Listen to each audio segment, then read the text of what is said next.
Olá, pessoal. Bem-vindos à nossa disciplina de jogos digitais, nessa aula onde vamos falar sobre experiência do usuário e a Game IA, a inteligência artificial aplicada dentro dos jogos digitais. Bom, começando aqui primeiro com a experiência do usuário, a gente trabalha dentro dessa área os desafios e os tipos de desafios que a gente vai implementar, que a gente vai oferecer ao nosso jogador. Eh, Quando a gente fala de tipo de desafio, então a gente está falando também de jogabilidade. E a jogabilidade, ela envolve alguns desafios, uma série de desafios interligados, tá? E geralmente esses desafios eles estão relacionados ao gênero de cada jogo.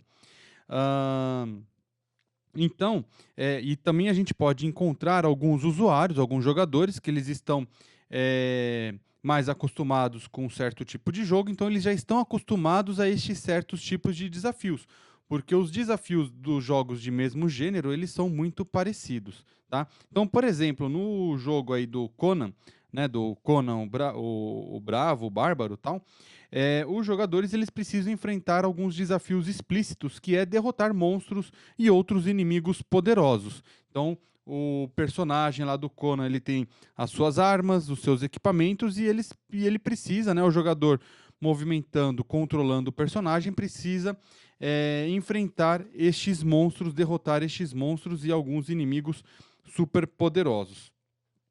Bom, então como a gente falou ali, no caso do jogo do Conan, a gente tem um desafio do tipo explícito, ou seja, está ali explicitamente, intencional, imediato, frequentemente intenso.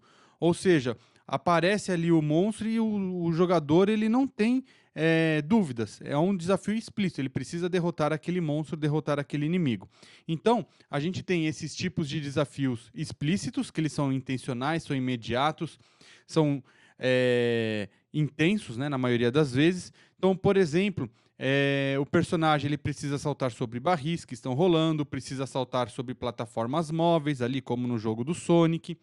É, e tem o exato momento para ele saltar nessa plataforma móvel. Se ele não saltar no exato momento na plataforma móvel, ele vai cair, vai perder, né?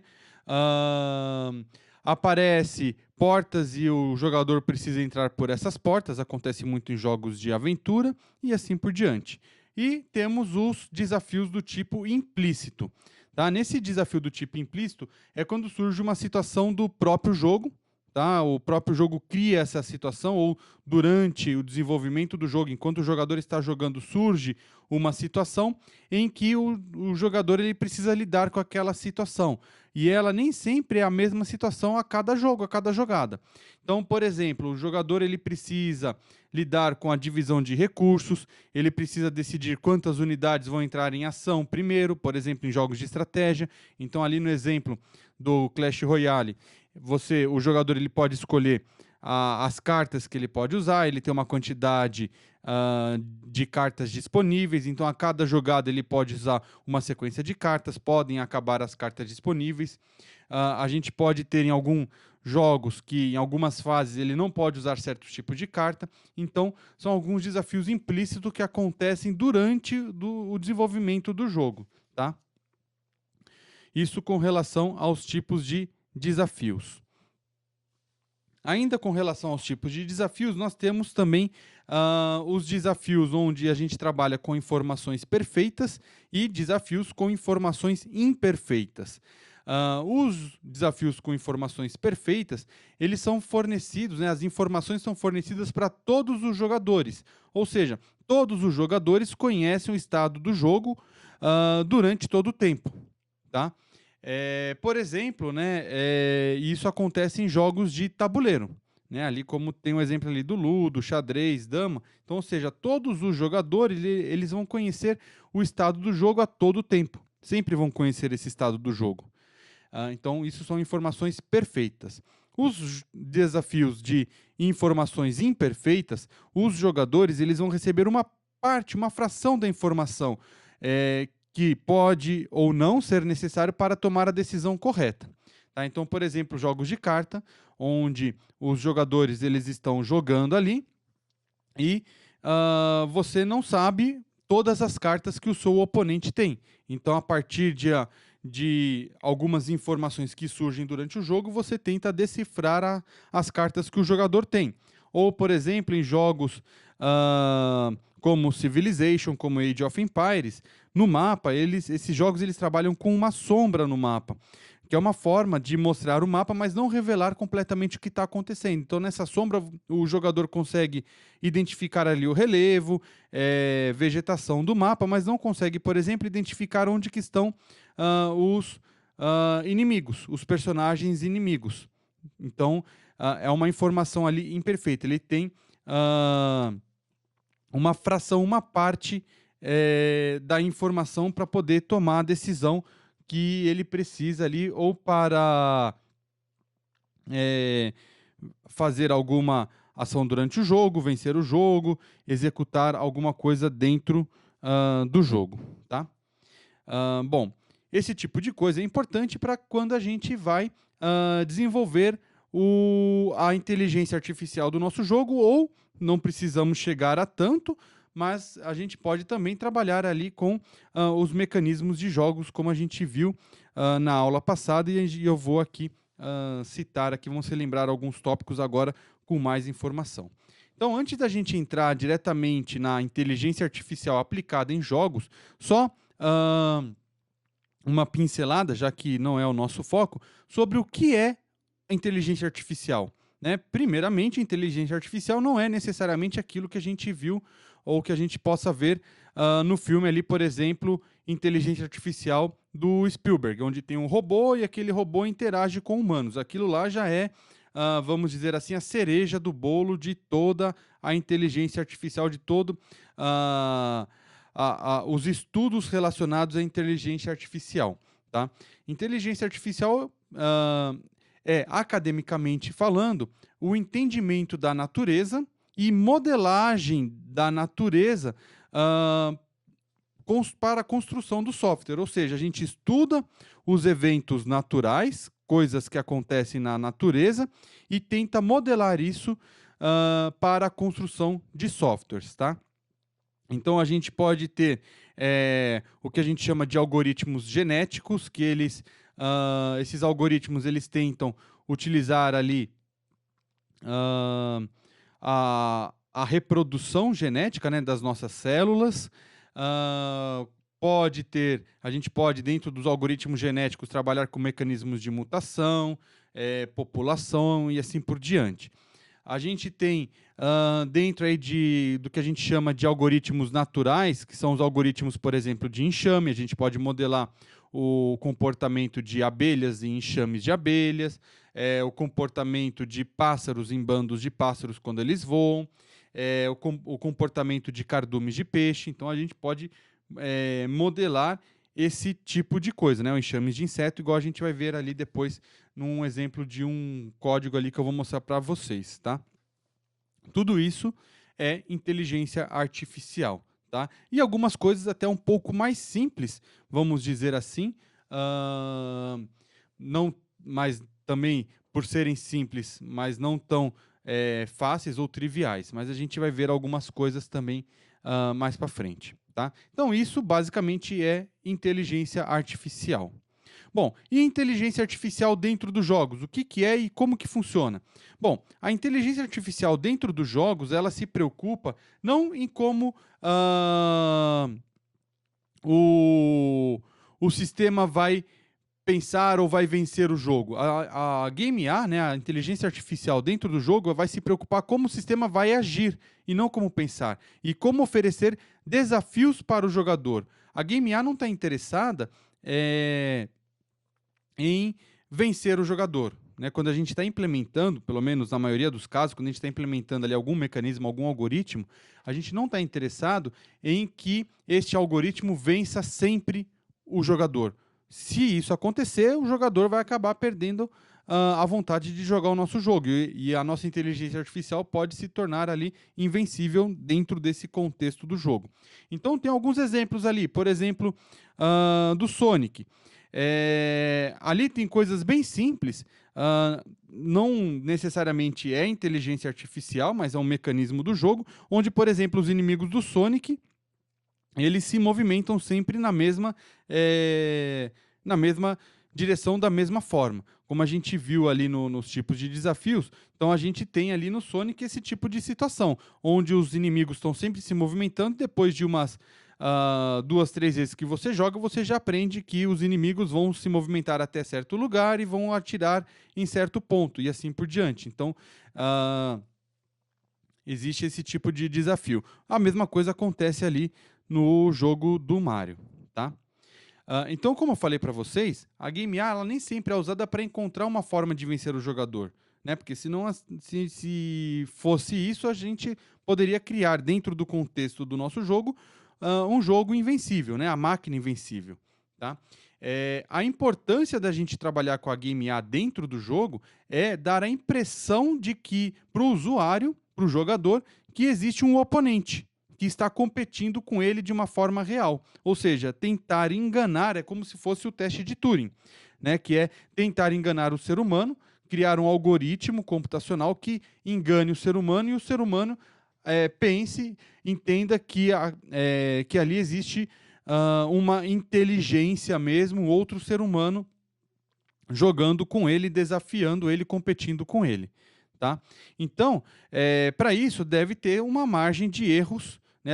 Quando a gente implementa a Game A ou implementa os mecanismos de jogo, a gente precisa também criar ali uma margem de erros para que essa jogabilidade, para que esse tipo de coisa seja o mais realista possível.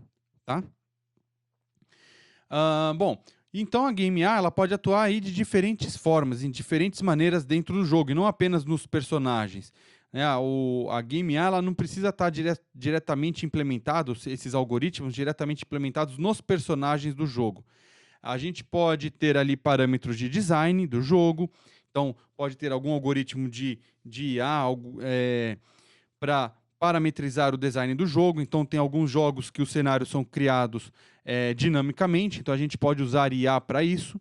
Tá? Então, os cenários, imagina no jogo do Mario, né? Tem até um jogo, depois vocês procuram na internet, o Infinity Mario, em que o cenário ele é infinito.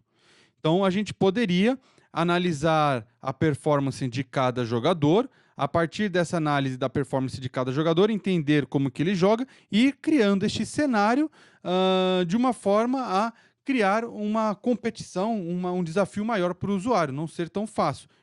Ou vice-versa, se o jogador não for tão habilidoso, ter um cenário ali mais fácil para o jogador. Tá? Então, a gente pode trabalhar ali com relação a parâmetros de design. Também podemos trabalhar com velocidade do jogo, aumentar, diminuir a velocidade do jogo, né? Então, de acordo com a experiência do usuário, e parâmetros ali para o level design de forma parecida com o que eu falei para vocês com relação a parâmetros de design. E aí, no caso, é específico ao level design, ao desenvolvimento dos níveis, das fases do jogo. Bom, como eu falei para vocês, existem diversas técnicas, diversos algoritmos que permitem criar essas simulações, essas situações diferentes e diferentes condições adversas para cada jogo. A gente pode trabalhar de uma forma bem simples, tão simples quanto neste exemplo aí do jogo do Pong, em que o adversário, a barrinha adversária, ela se movimenta de forma a criar ali uma oposição, alguma coisa que não torne o jogo tão simples para o jogador. Então, normalmente, nas versões mais simples do jogo Pong, a barra do adversário ela se movimenta para cima e para baixo, e ela se movimenta no sentido da direção da bolinha. Então, ou seja, se a bolinha estiver subindo, a barrinha do adversário sobe. Se a barrinha estiver descendo, se a bolinha estiver descendo, a barrinha do adversário também desce. Ou seja, o que acontece? Isso já produz, só esse mecanismo simples, já produz ali para o jogador um oponente ali muito bom. E aí a gente pode aumentar ou diminuir também a velocidade da barrinha do adversário. E isso já produz ali um oponente muito bom ali para o usuário, tanto que esse jogo Pong aí foi sucesso por muitos anos, por muitas décadas, tá? Então, para vocês verem que os algoritmos eles podem ser bem simples. Quando a gente fala de mecânica de jogo, então, né, que é o que a gente está falando do jogo do Pong, a gente pode trabalhar com códigos bem simples, tá? Como esse do Pong, que eu mostrei para vocês, e um outro código que a gente estudou um pouco na aula passada, quando a gente viu sobre máquinas de estados, tá? Então, por exemplo, a gente pode ter aqui, ó, nesse exemplo de código, a gente pode implementar esse tipo de comportamento para o personagem adversário. Então, ou seja, o personagem ele está no estado exploratório, então ele fica, por exemplo, andando randomicamente nesse estado exploratório, até que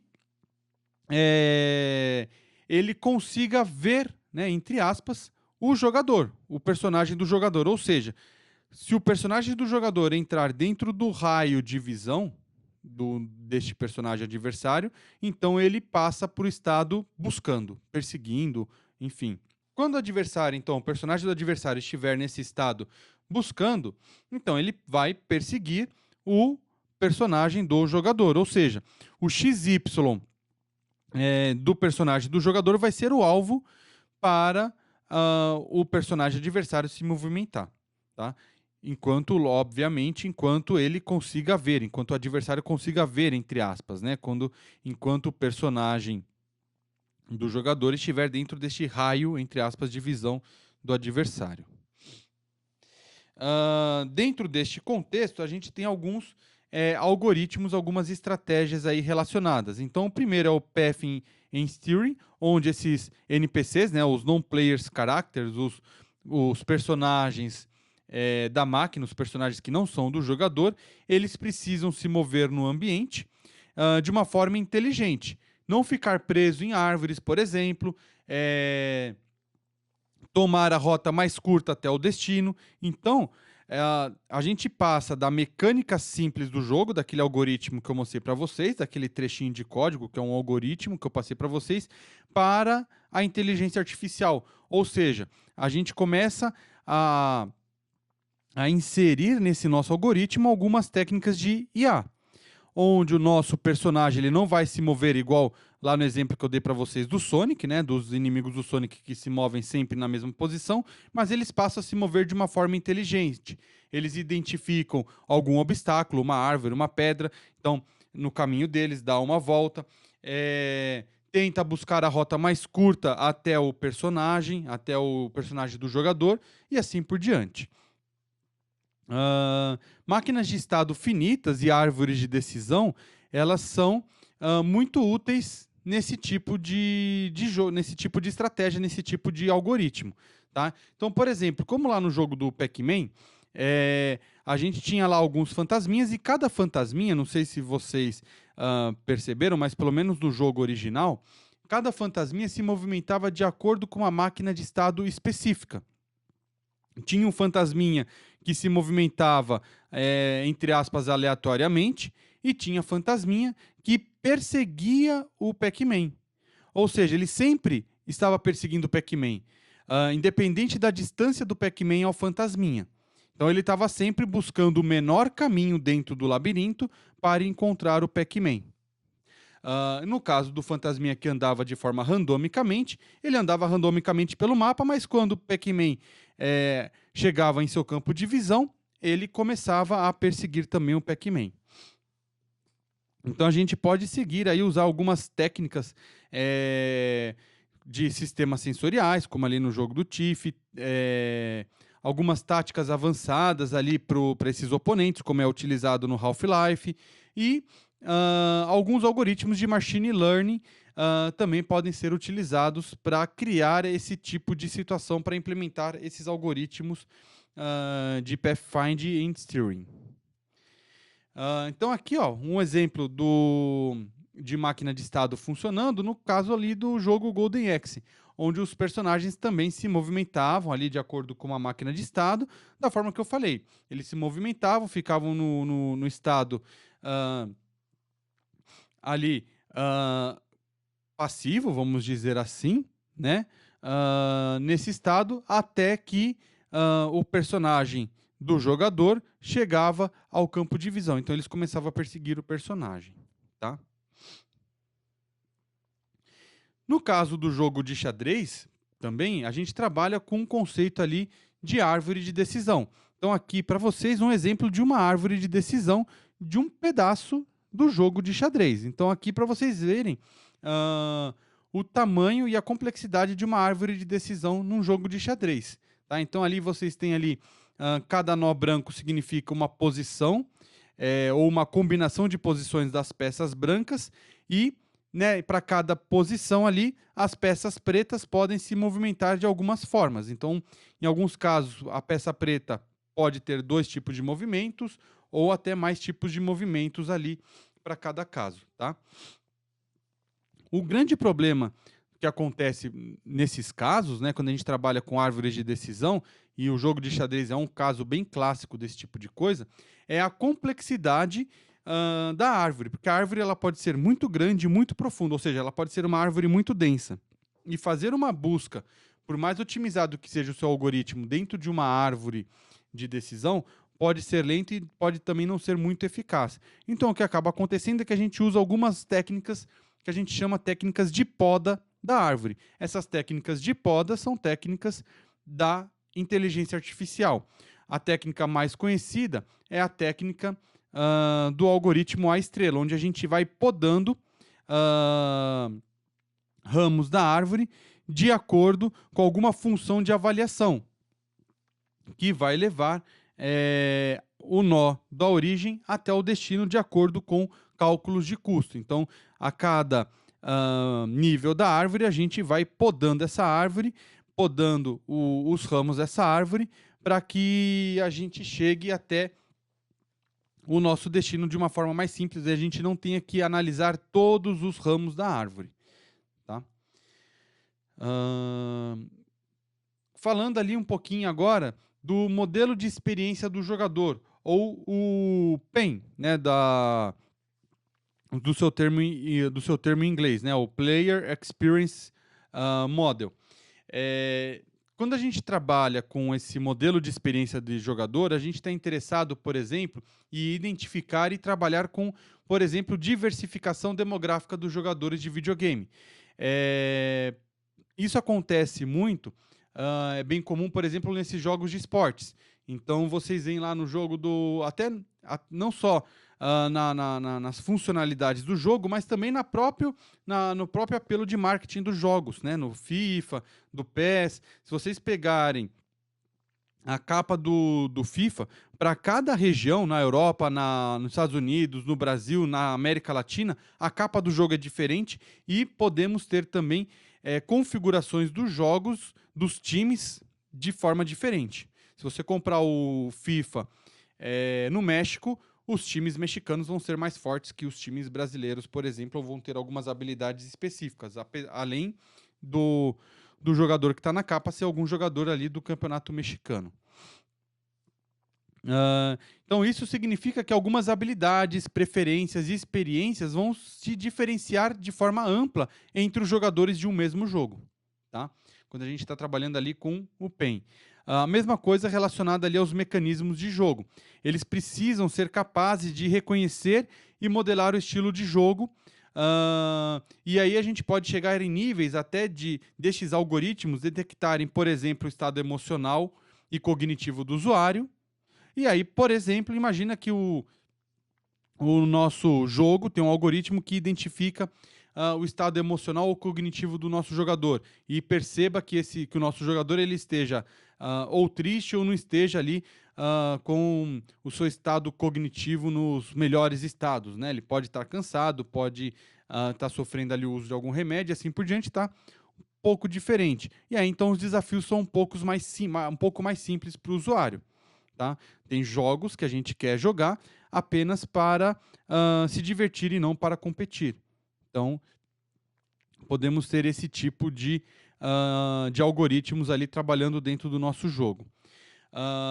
Dentro aí ainda do PEN, para a gente criar um PEN, né, um modelo de experiência de jogador, a gente pode utilizar diferentes aspectos. Então, a gente pode usar, por exemplo, alguns atributos da entrada relacionados à entrada do usuário. Então, por exemplo, fisiologia, parâmetros de level design, estilo de jogo, velocidade, e a gente pode dar para o usuário algumas saídas para o usuário.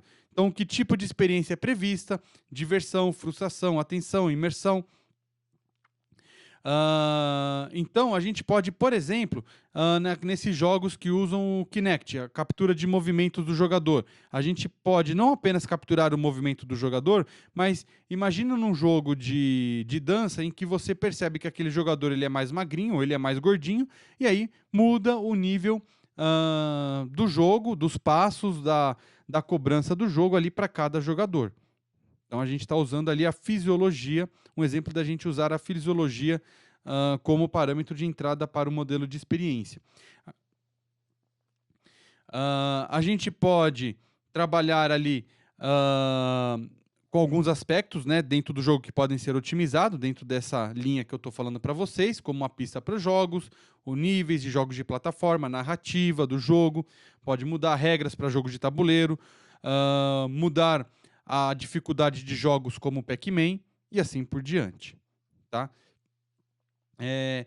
Então, o PEN, né, o modelo de experiência do jogador, ele pode estar ligado a alguns fluxos de emoções que podem estar ativas simultaneamente e podem ser geradas ou podem ser desencadeadas de acordo com algum evento durante o jogo. E esses jogos eles podem provocar também alguma resposta emocional. E aí o jogo provoca essa resposta emocional no jogador e o próprio jogo coleta essa informação de forma a estimular mais ou menos o jogador. Então, ele pode analisar questões fisiológicas do jogador, se mudou, se não mudou, analisar a expressão facial, a postura do jogador e assim por diante. A gente pode usar, por exemplo, imagine a gente trabalhando ali com medidores de pressão, medidores de batimento cardíaco, identificar a pupila do jogador, se está mais dilatada, menos dilatada, se está se movendo rápido, né, se o olho está se movendo rápido na tela ou não, para aumentar ou não o nível de desafio do jogo de acordo com essas informações fisiológicas do jogador. Tá? Bom, de qualquer forma, essas possibilidades, né, que eu estou falando para vocês, ainda elas não são muito efetivas. Tá? A gente ainda não tem tecnologias efetivas para trabalhar com esse tipo de coisa, porque os sensores de captura de partes do corpo e tudo mais, eles, quando a gente trabalha com eles de forma simultânea, eles ainda não são tão efetivos. Ou seja, capturar movimento do olho, capturar pressão sanguínea, respiração e assim por diante, tudo ao mesmo tempo, e trabalhar com estes dados de forma simultânea ainda não é tão efetivo. E quando eu falo ali de capturar o rastreamento do olhar, né, a pupilometria, a gente está falando que os equipamentos eles ainda são sensíveis à luz. Se você está num quarto escuro, você não vai conseguir capturar esse tipo de coisa de forma efetiva do olho do jogador. Tá? Mas a gente pode trabalhar com processos cognitivos, por exemplo, avaliando o jogador nas redes sociais, por exemplo. A gente poderia analisar os padrões de interação social, das emoções, do que ele está postando e assim por diante. Relacionado ali ainda dentro ali do PEN, né, a gente tem o Procedural Content Generation, ou seja, que são algoritmos que geram conteúdo automaticamente, como a gente viu logo no começo dessa aula, onde a gente pode gerar alguns elementos, como terrenos, mapas, histórias, missões, câmera, mudar a visão da câmera, esse tipo de coisa dentro do jogo. Tá? O uso de PCG, ou seja, de conteúdo gerado automaticamente, pode aliviar também alguns custos aí de criação de conteúdo. Né? Se a gente criar algum algoritmo que vai gerando conteúdo automaticamente, mapa, terreno, esse tipo de coisa, diminui o custo da criação de conteúdo. Tá? E aí a gente pode, se a gente tiver esse tipo de coisa, a gente pode adaptar o nosso conteúdo, o conteúdo do nosso jogo, ao nosso jogador. Então tem alguns exemplos aí que já trabalhava com esse tipo de coisa já lá na década de 80. Então tem aí o exemplo para vocês, o jogo Rogue, de 1980, tem ali Dwarf Fortress, Minecraft trabalha com isso hoje em dia, e tem algumas competições de geração de conteúdo de forma automática para jogos. Tem ali um link ali para vocês entrarem ali e verem ali essa competição para esse tipo de situação. A gente pode trabalhar também com Game Data Mine, ou seja, né, tem capturar os dados dos jogadores, entender como esse jogador joga o jogo, ou seja, a gente capturar os dados enquanto ele está jogando. Então vejam que grandes empresas fazem isso, já estão fazendo isso, capturam os dados de vocês enquanto vocês estão jogando para entender como vocês jogam, para saber o que o jogador está esperando do jogo, por que as pessoas param de jogar, por que os jogadores jogam de certa forma, tentar prever o que o jogador vai fazer, tentar identificar qual que é a personalidade do jogador. Então eles fazem essa série de análises, capturando esses dados e fazem essas séries de análises trabalhando ali com algoritmos de data mining para melhorar, mudar a jogabilidade do jogo. Por exemplo, ali, né, identificar quantas vezes um jogador pula dentro de uma determinada fase e assim por diante, tá? Então ali, ó, uma listinha aí de algumas empresas que fazem esse tipo de coisa atualmente. Lá, Zynga, Blizzard, BioWare, EA Games e assim por diante, coletam todos estes dados. Ou seja, vocês se movimentam dentro do jogo, fazem qualquer coisa dentro dos jogos deles, eles estão capturando essa informação de vocês, tá? E fazendo análise e minerando os dados ali para tentar extrair alguma informação, para melhorar o jogo ou para entender ali como que o jogador joga o jogo e manter o jogo deles ali sempre com uma boa aceitação. Então, pessoal, o que eu quero mostrar para vocês aqui nesse trechinho de código que eu vou disponibilizar para vocês é o algoritmo aí simples, implementado ali utilizando o Pygame, onde a gente simula o comportamento de enxames, no caso ali de formigas, tá?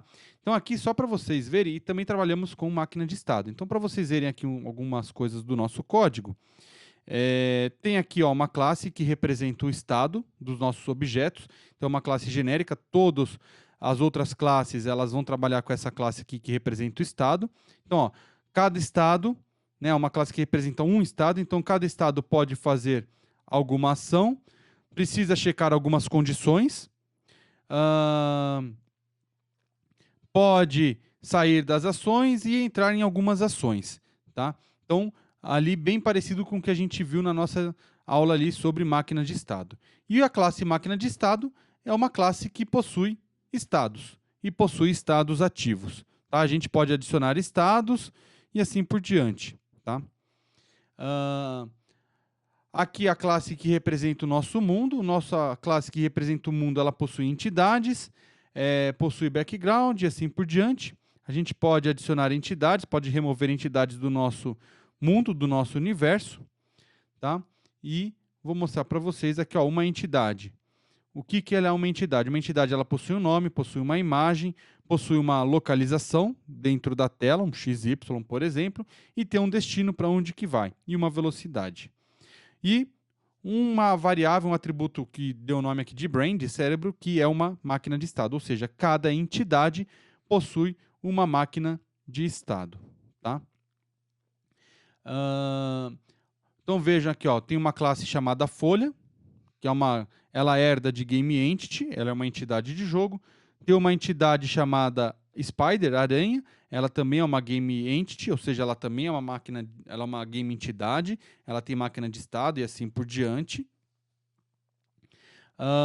Vejam que o processamento dela aqui, quando a gente processa essa game entity, ela tem aqui a localização, a gente pode remover e a gente pode processar aqui a aranha. Temos aqui a ent, que é a formiga, representa a formiga, ela é uma outra entidade do nosso jogo. Ela é a mais interessante, tá? Então ela tem aqui, ó, estados. Então, ó, tem o estado exploratório, o estado buscando, o estado entrega e o estado caçando, Então, ó, são todos estados aqui e a gente adiciona, ó, na Brain, na máquina de estado dessa nossa formiga aqui, de cada formiga.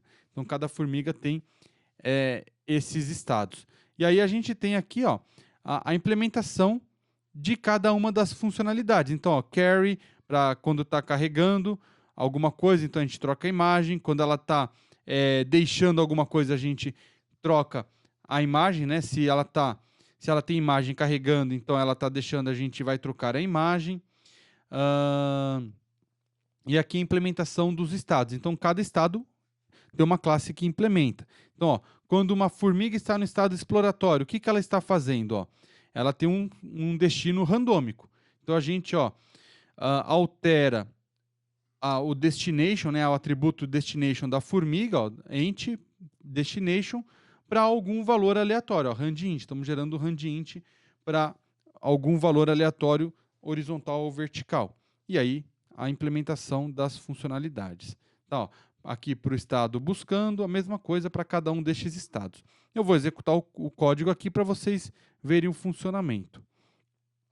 Então vejam, a gente tem dentro do desse nosso jogo, dessa nossa animação, esse círculo verde que representa o ninho das formigas e temos as formigas aqui. Essas formigas elas ficam andando aleatoriamente no mapa, tá? Como a gente viu ali, quando elas estão no estado de buscando. Quando elas capturam uma folha, o algoritmo é trazer a folha para dentro do ninho. Então, ó, vejam que primeiro elas estão andando em movimentos aleatórios até que elas encontram uma folha e trazem a folha diretamente para o ninho. Tem também a questão das aranhas. As aranhas elas estão se movimentando na direção, numa certa direção, vão passar pelo ninho. Não necessariamente a aranha ela está